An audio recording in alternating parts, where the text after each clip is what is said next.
Hi friends, ఈజీగా దొండకాయ fry ఎలా చేయాలో చూద్దాం ఫ్రెండ్స్. ముందుగా దొండకాయలు నీట్గా కడిగి పెట్టుకొని ఇలా రౌండ్గా కట్ చేసుకోవాలి.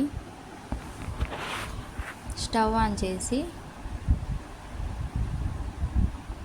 ఒక కడాయి పెట్టి అందులో ఆయిల్ వేసి హీట్ అయ్యాక మనం కట్ చేసి పెట్టుకున్న దొండకాయ ముక్కలు అందులో కొన్నిగా వేసి బాగా దోరగా గోల్డెన్ కలర్లో వచ్చే విధంగా వేయించుకోవాలి ఫ్రెండ్స్. ఇలా చేయడం వలన అన్నీ సమానంగా వేగుతాయి ఫ్రెండ్స్.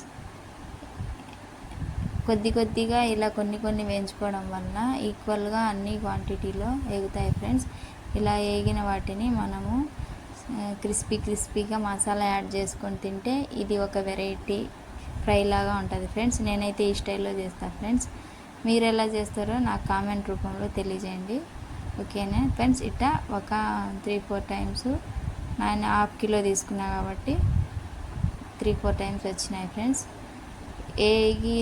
ఇవి వేగిన తర్వాత తీసిన ప్రతిసారి కొంచెం సాల్ట్ యాడ్ చేసుకుంటే దానికి టేస్ట్ లెవెల్ సరిపోతుంది. తర్వాత ఇందులోకి మసాలా కొన్ని వెల్లుల్లి రెబ్బలు, తర్వాత కొంచెం కారం పొడి, కొబ్బరి, ఇవి మూడింటిని యాడ్ చేసుకొని ఈ మసాలా రెడీ చేసుకోవాలి.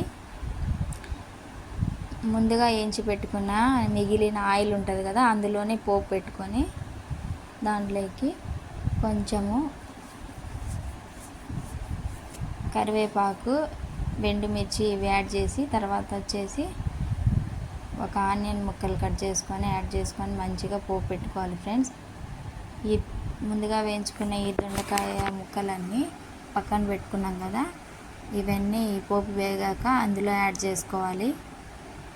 అవి యాడ్ చేసిన తర్వాత